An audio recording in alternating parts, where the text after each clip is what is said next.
રાજકોટના નવનિયુક્ત mayor doctor Nehal શુક્લ charge સંભાળતાની સાથે જ ફૂલ એક્શન મોડમાં જોવા મળી રહ્યા છે.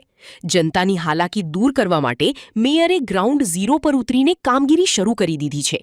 કરોડો રૂપિયાના ખર્ચે તૈયાર થયેલા પરંતુ લાંબા સમયથી ઉદ્ઘાટનની રાહ જોઈ રહેલા સાંઢિયા પુલની મુલાકાતે આજે મેયર પોતે પહોંચ્યા હતા.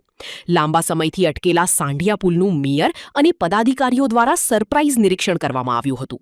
સાંઢિયા પુલ હજુ સુધી ખુલ્લો ન મુકાવાને કારણે ક્યાંક ને ક્યાંક રાજકોટની જનતામાં ભારે નારાજગી જોવા મળી રહી હતી. ટ્રાફિકની સમસ્યાથી લોકો પરેશાન હતા. આ જનતાની નારાજગીની નોંધ લઈને નવનિયુક્ત મેયર ડોક્ટર નેહલ શુક્લ અને અન્ય પદાધિકારીઓ આજે તાબડતોબ સાંઢિયા પુલ ખાતે દોડી ગયા હતા અને સમગ્ર કામગીરીનું ઝીણવટભર્યું નિરીક્ષણ કર્યું હતું. મેયરે સ્થળ પર જ હાજર કોર્પોરેશનના અધિકારીઓનો ઉધડો લીધો હતો અને પુલની બાકી રહેલી કામગીરી તાત્કાલિક પૂર્ણ કરવા માટે કડક સૂચનાઓ આપી દીધી છે. અબ તક મીડિયા સાથેની ખાસ વાતચીતમાં ડોક્ટર નેહલ શુક્લે રાજકોટની જનતાને મોટી ખાતરી આપતા જણાવ્યું છે કે હવે જનતાએ વધુ રાહ જોવી નહીં પડે. આગામી થોડા જ દિવસોમાં આ સાંઢિયા પુલને વિધિવત રીતે જનતા માટે ખુલ્લો મૂકી દેવામાં આવશે. રાજકોટ જામનગર રોડ પર આવેલ વર્ષો જૂનો સાંઢિયા પુલ છે તે કરોડોના ખર્ચે નવનિર્મિત કરવામાં આવ્યો છે, પરંતુ હજી સુધી જે પુલ છે તે હજી ખુલ્લો મૂકવામાં આવ્યો નથી. અને રાજકોટના નવનિયુક્ત મેયર ડૉક્ટર નેહલ શુક્લ છે તેઓ અને તેમના પદાધિકારીઓ છે તે પુલની મુલાકાત લીધી છે. મારી સાથે ડૉક્ટર નેહલભાઈ શુક્લ છે, તેમની સાથે વાત કરવાનો પ્રયાસ કરીશું. તેમના દ્વારા નિરીક્ષણ કરવામાં આવ્યું છે. નેહલભાઈ, આજે પુલનું નિરીક્ષણ કરવામાં આવ્યું છે, શું કહેશો? બસ ચાલી રહ્યું છે આપની સામે નિરીક્ષણ.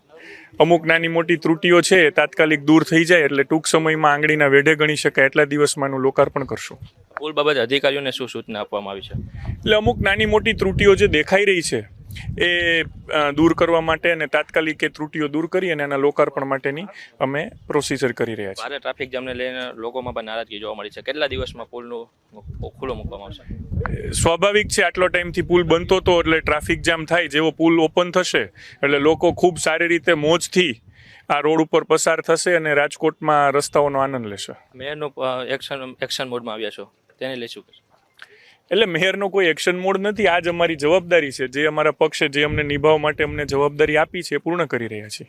જે રીતના રાજકોટના સાંઢિયા પુલ છે તેમને કરોડોના ખર્ચે નવનિર્માણ કરવામાં આવ્યું છે, પરંતુ હજી સુધી ખુલ્લો ન મૂકતા પબ્લિકમાં ક્યાંક ને ક્યાંક નારાજગી જોવા મળી છે. અને હાલ મેયર અને પદાધિકારીઓ દ્વારા પુલનું નિરીક્ષણ કરવામાં આવી રહ્યું છે.